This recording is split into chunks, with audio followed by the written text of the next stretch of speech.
My name is Sarah Nolan, and I'm 34 years old. Yesterday morning, I woke up to 99 missed calls from my mother and sister, the same people who told me they needed space and to never contact them again. That was the message they sent on my birthday. My sister even hearted it. What they didn't know was that I sign every check in this family.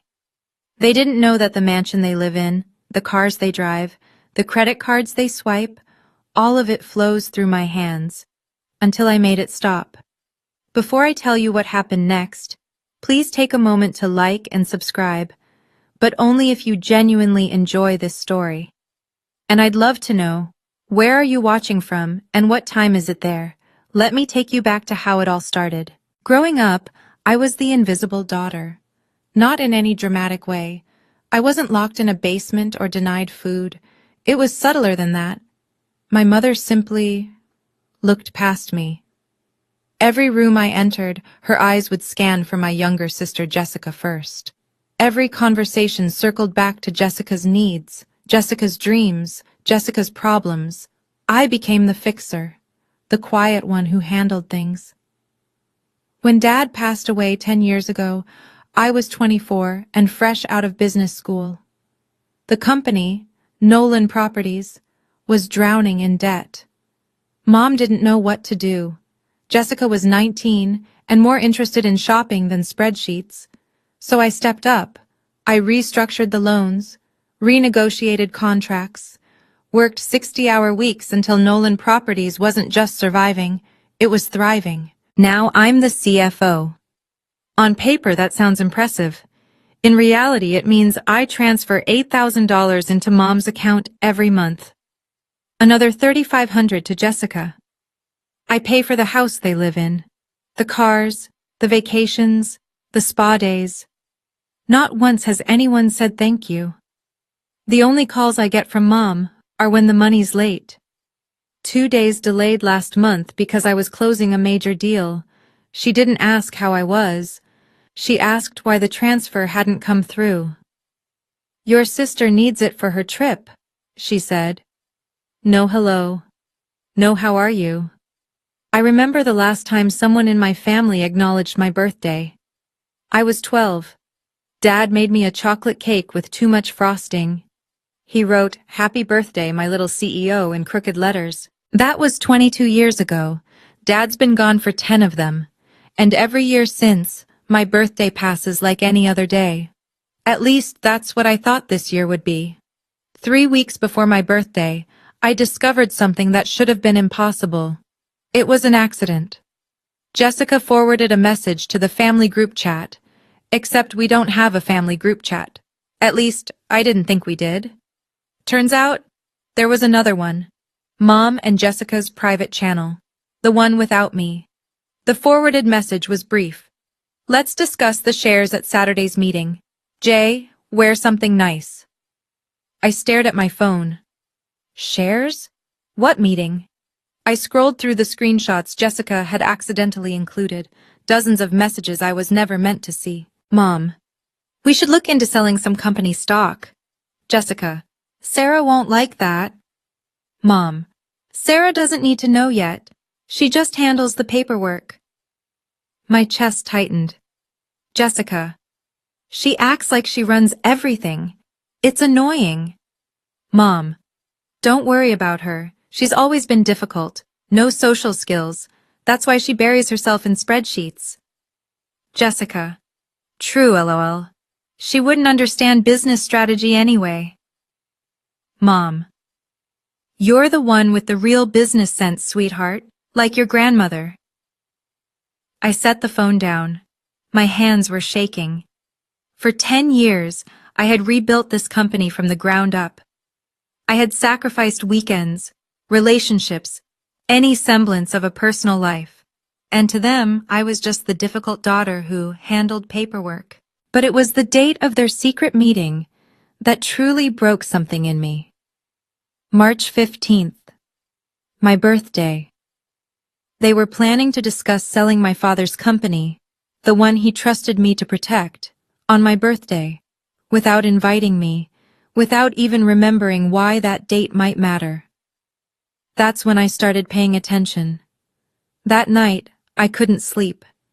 I sat at my kitchen table with a calculator and 10 years of bank statements. The numbers told a story I had been refusing to read. Monthly transfers to Mom, $8,000, cars is 120 months, $960,000. Monthly support for Jessica, $3,500, there's 120 months, it's owes $420,000. House payments, car leases, credit card bills, emergency loans that were never repaid. Another $400,000 at least. In 10 years, I had given my family nearly $2 million. In return, I couldn't remember the last time Mom asked how I was doing, or the last time Jessica called just to talk. The only communication was transactional, money in, silence out.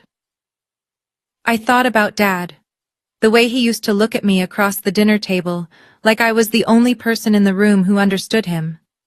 The late nights we spent going over business plans when I was still in high school. His quiet pride when I graduated top of my class. "You're the only one I trust with this, Sarah," he told me, weeks before the cancer took him. "The company, the family, you'll take care of it all. I know you will." I had kept that promise, but somewhere along the way, taking care of the family had turned into funding their lifestyle while they erased me from their lives. I pulled out my phone and scrolled through my contacts. There was a name I hadn't called in years, Harold Weston, Dad's attorney and oldest friend.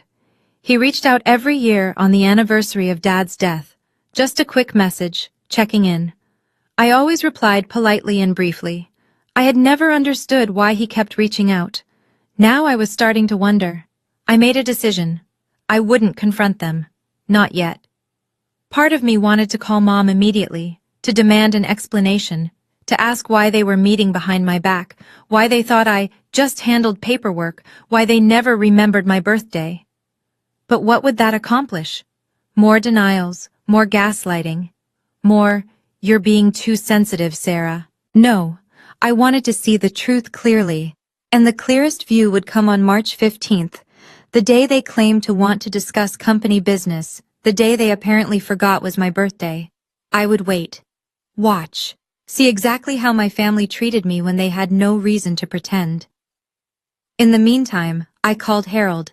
He answered on the second ring, like he'd been waiting. "Sarah." His voice was warm, careful. "It's been a while." "I know. I'm sorry I haven't." "Don't apologize. I've always understood." He paused. "Are you calling about the letter?" I froze. "What letter?" Silence stretched between us. "Your father left something for you," Harold said slowly. "Instructions were to give it to you when you were ready. I've been waiting for this call for 10 years. My heart was pounding. Ready for what? He never said exactly, just that I'd know, and that you'd know. Another pause. "I think you might be ready now, Sarah. Am I wrong?" I thought about the screenshots, the secret group chat, the meeting planned for my birthday. "No," I whispered. "You're not wrong. I'll bring it to you, but not until you ask me to. This has to be your choice." I thanked him and hung up. My hands were trembling again, but not from anger this time, from something that felt almost like hope. March 15th arrived like any other Tuesday. I woke up at 6, made coffee, checked my work emails. The sun came through my apartment window the same way it always did. 34 years old today. I waited until noon before picking up my phone. My finger hovered over the family group chat, the one I was actually included in, the one where no one had posted in weeks.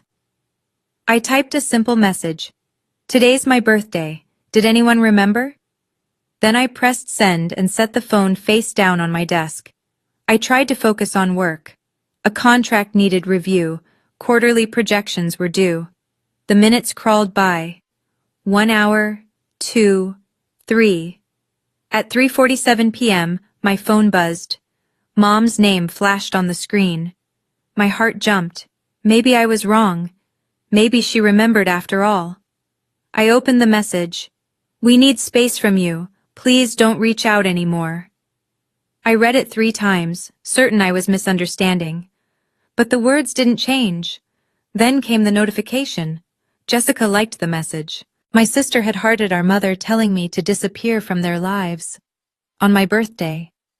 I sat very still. The afternoon light shifted across my desk. Somewhere outside, a car horn honked.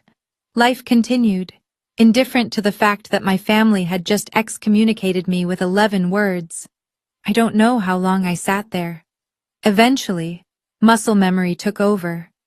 I opened Instagram. Jessica's profile was public. She'd never bothered to add me.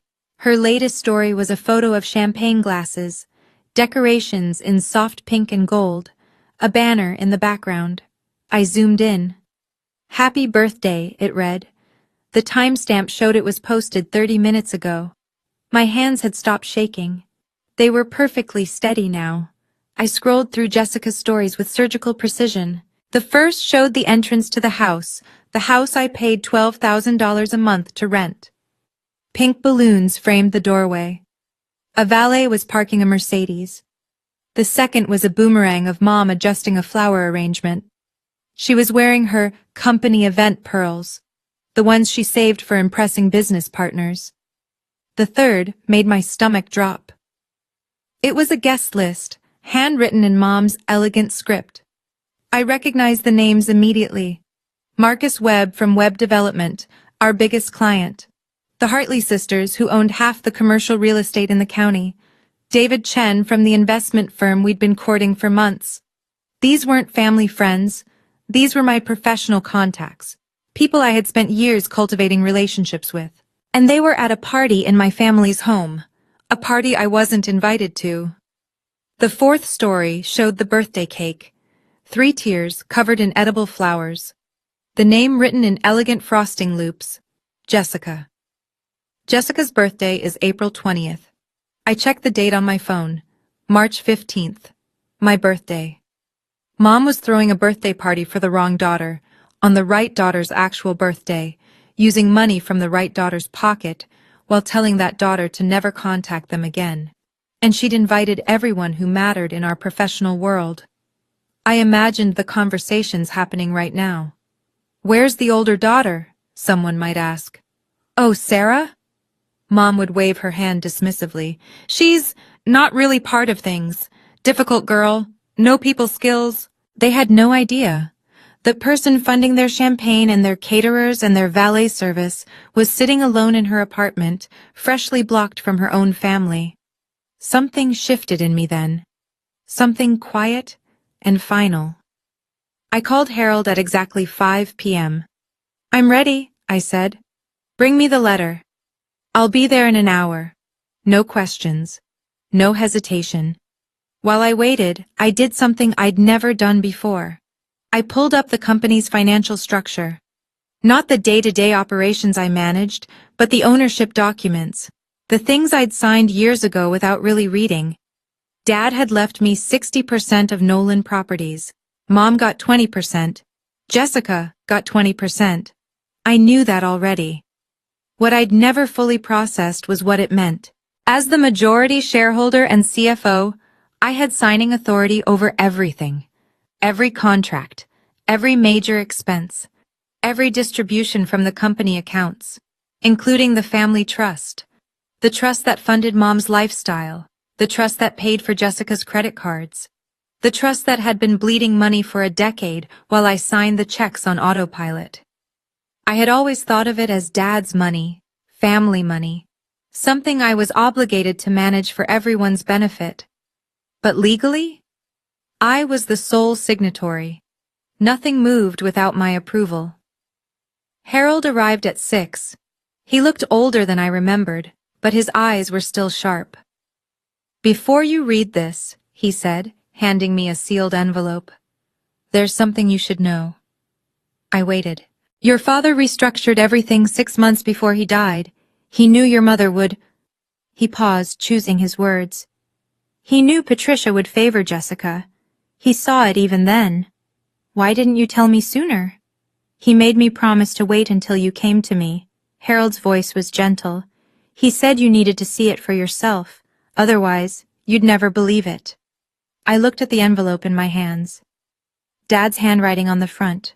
For Sarah, when she's ready. I broke the seal. The paper was yellowed at the edges.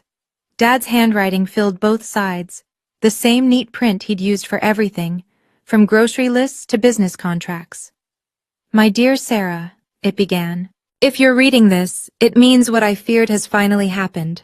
Your mother and sister have pushed you far enough that you've started asking questions.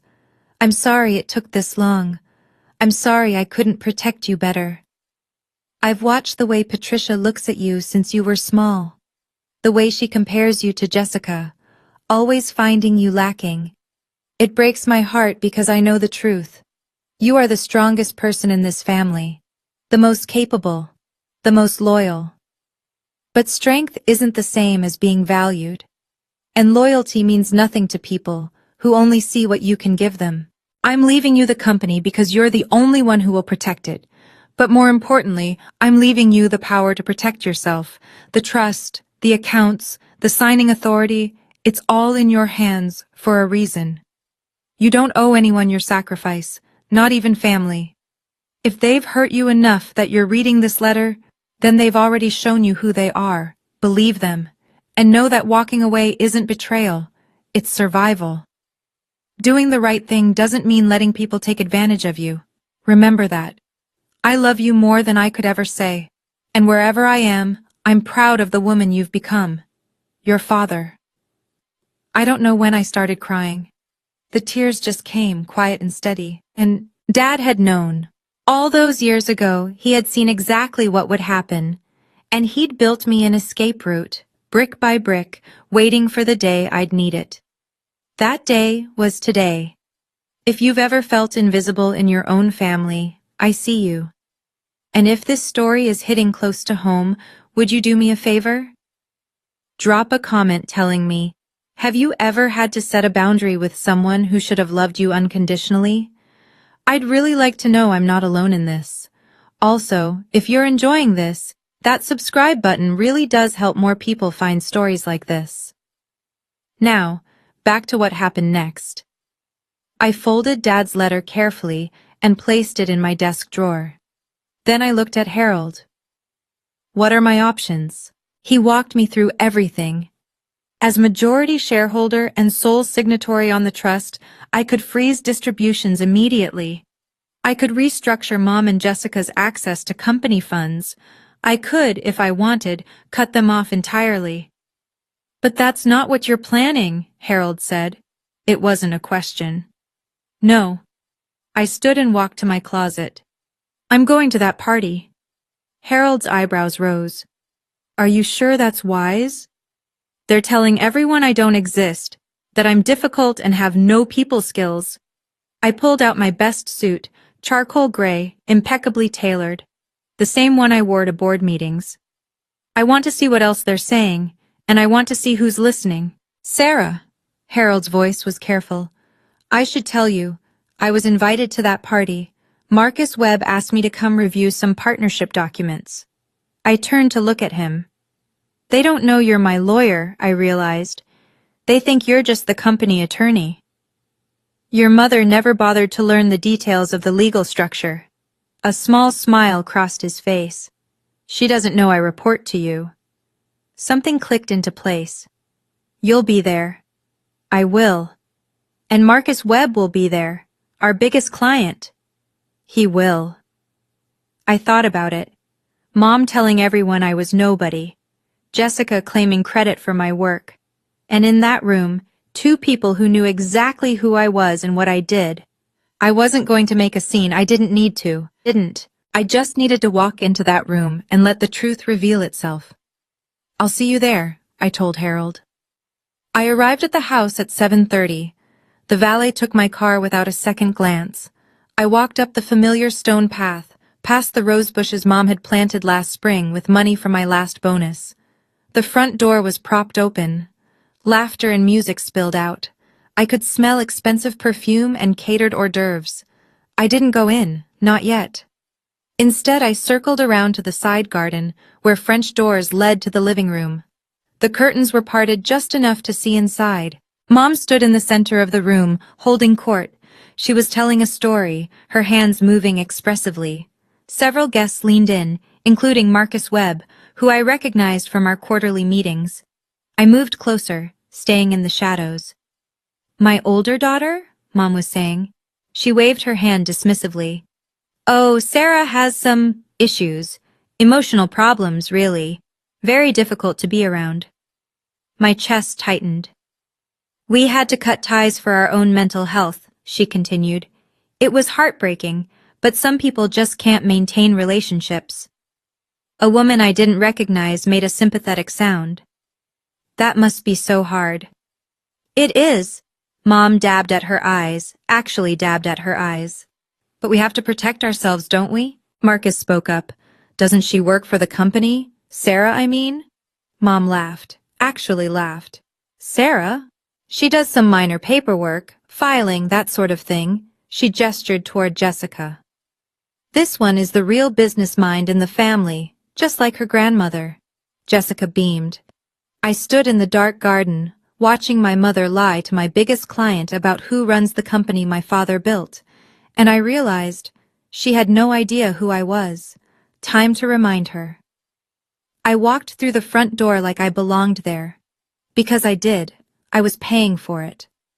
The foyer was filled with people I recognized, clients, partners, industry contacts. A few nodded politely at me. Most didn't know my face, only my signature on their contracts. I moved toward the living room. Conversations died as I passed. I was wearing my board meeting suit, not a party dress. I looked like I'd come from work. I had. Mom saw me first. The color drained from her face. Her champagne glass tilted, nearly spilling. For 3 full seconds, she just stared. Sarah, her voice came out strangled. What are you doing here? I stopped in the center of the room. Every eye turned toward me. I'm not contacting you, Mom. My voice was calm. I'm just here for the birthday party. Jessica pushed through the crowd, her face twisted with confusion. Your birthday isn't for another month. I smiled. No, Jessica, my birthday is today, March 15th. Your birthday is April 20th. Silence. Then whispers. Mom's face cycled through expressions, confusion, realization, fear. That's not... You can't just show up here. I told you we need space. And I've given you space. No calls, no texts. I looked around the room. But this is my professional network too. I thought I'd say hello. More whispers. I saw Marcus Webb frowning, looking between me and my mother. Wait. His voice cut through the murmurs. Sarah Nolan? As in... He turned to my mother. Your daughter is Sarah Nolan? Our CFO? Mom's mouth opened. Nothing came out. The room went very, very quiet. And I realized that in all these years, she had never once mentioned what I actually did. Marcus Webb stepped forward, his brow furrowed. Mrs. Nolan, his voice was measured but sharp. You just told me Sarah does minor paperwork. Mom clutched her champagne glass. Well, I meant... Sarah Nolan, Marcus continued, is the chief financial officer of Nolan Properties. She's signed every contract between our companies for the past decade. He looked at me, then back at my mother. She personally saved our Riverside development deal when it was about to collapse last year. Gasps rippled through the room. I don't understand. That was David Chen, David Smith, from the investment firm. Patricia, you've been telling us your older daughter isn't involved in the business. She manages the money, Jessica interjected, her voice pitching higher. That's not the same as... That's exactly what a CFO does. Marcus cut her off. That's literally the job. From the corner of my eye, I saw Harold Weston step out from the crowd near the bar. If I may, he said calmly, I'm here tonight to finalize partnership documents with Web Development. However, I should clarify something. Everyone turned to look at him. As legal counsel for Nolan Properties, I can confirm that Sarah Nolan holds 60% of company shares. She is the majority owner and has sole signing authority on all major financial instruments. Harold paused, including the family trust. The silence was deafening. Mom's face had gone gray. That's not... It's public record, Patricia. Harold's voice was gentle, but firm. You would know this if you'd ever read the corporate documents. Jessica grabbed Mom's arm. What does that mean? What does sole signing authority mean? I looked at my sister, at my mother, at the room full of people who now knew exactly who I was. It means nothing happens without me.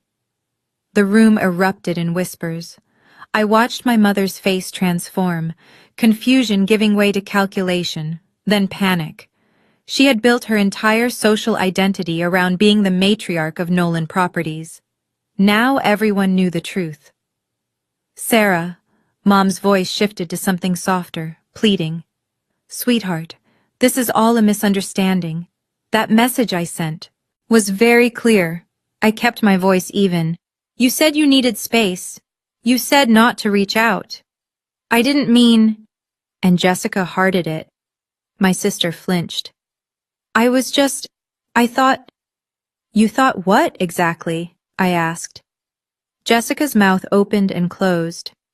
Around us, guests pretended not to stare while absolutely staring. Mom tried a different approach. Tears welled in her eyes. It's been so stressful, darling. You know how overwhelmed we've been. We weren't thinking clearly. You were thinking clearly enough to throw Jessica a birthday party 5 weeks early. I gestured at the decorations. On my actual birthday. More whispers. Someone near the back actually gasped. That's not... Mom looked around desperately. The caterers made a mistake with scheduling. We had to... The banner says, Happy Birthday, Jessica, Mom. My voice stayed calm. The cake says Jessica. This wasn't a scheduling error. Marcus Webb cleared his throat. I think I should go. He caught my eye. Sarah, I'll call your office tomorrow. We should talk. Others began to follow. The party was emptying, guests making hurried excuses. I watched my mother's carefully constructed world crumble in real time.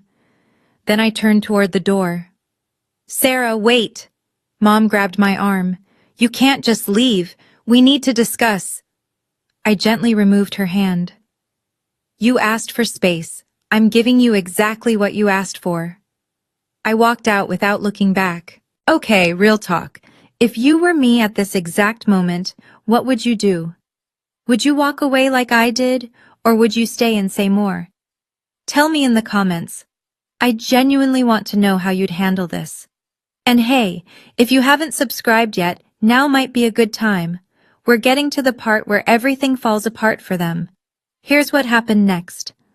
I drove home in silence. No music, no podcasts. Just the quiet hum of the engine and the streetlights washing over my windshield. I didn't feel triumphant. I didn't feel vengeful. I felt tired and strangely peaceful. When I got home, I poured myself a glass of water and sat at my desk. I had work to do. First, I called the bank. The family trust had a standard review clause. Any signatory could request a temporary freeze pending evaluation.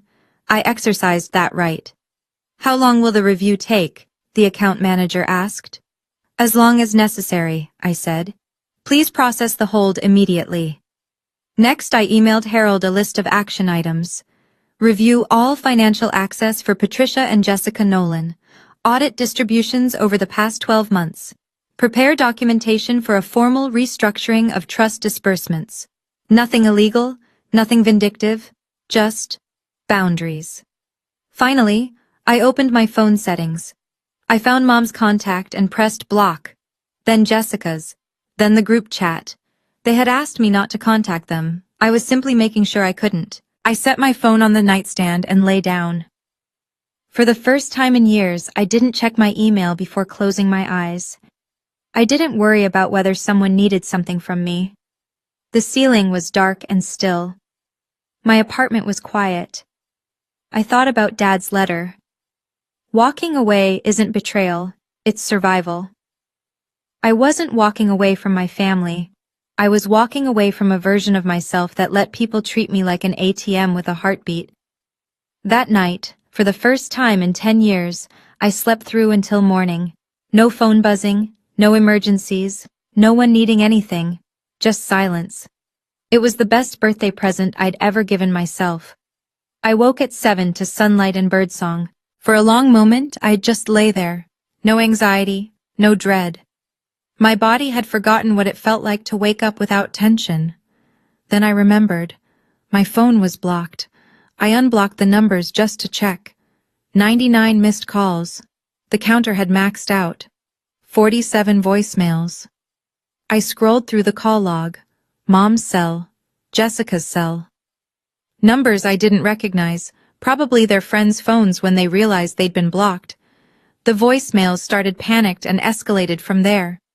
8:47 p.m. Sarah, this is ridiculous. Call me back immediately. Mom's voice, clipped and angry.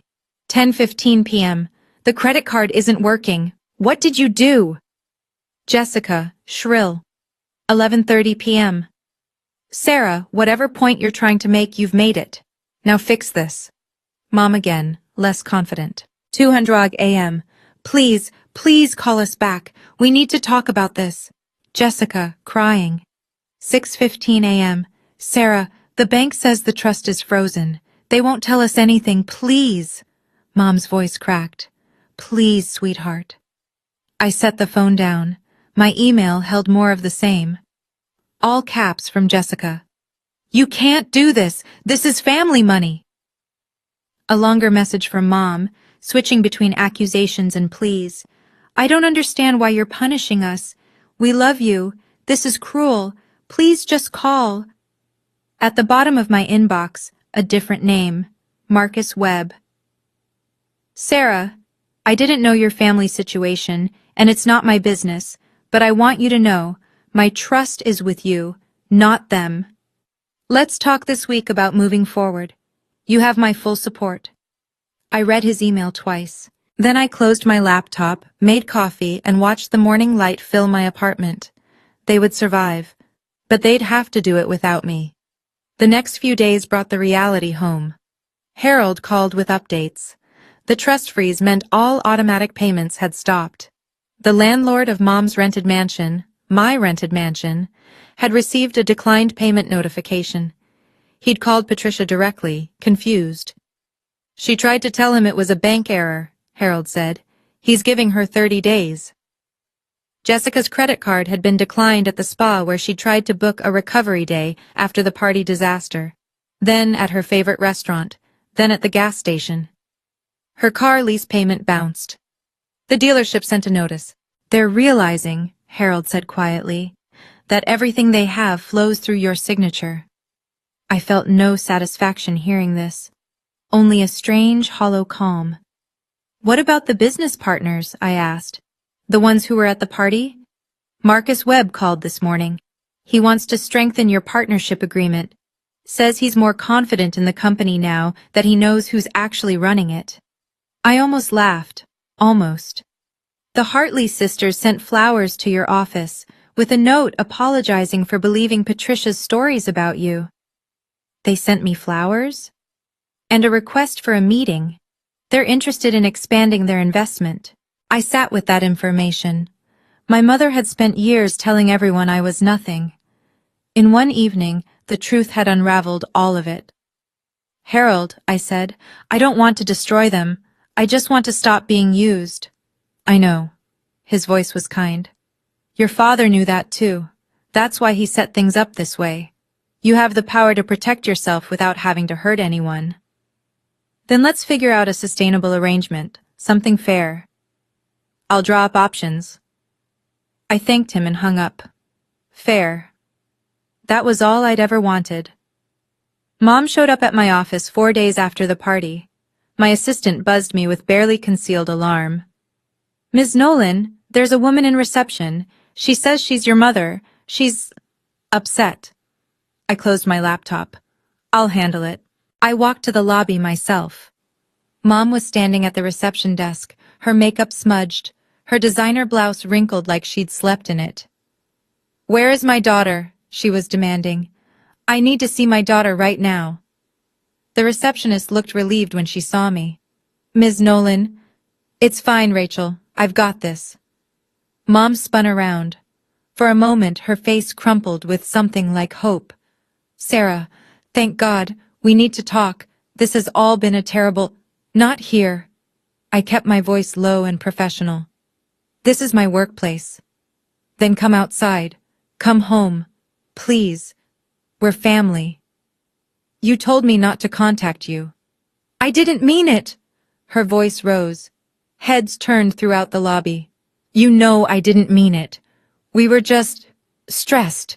Jessica was pressuring me. It wasn't— Jessica pressured you to forget my birthday? I asked quietly. Jessica pressured you to throw her a party on my birthday?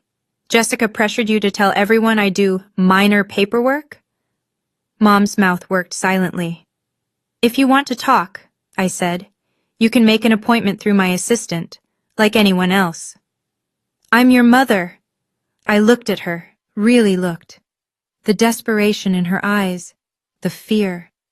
10 years ago, I would have rushed to comfort her, would have apologized for causing trouble, would have fixed everything to make the tears stop.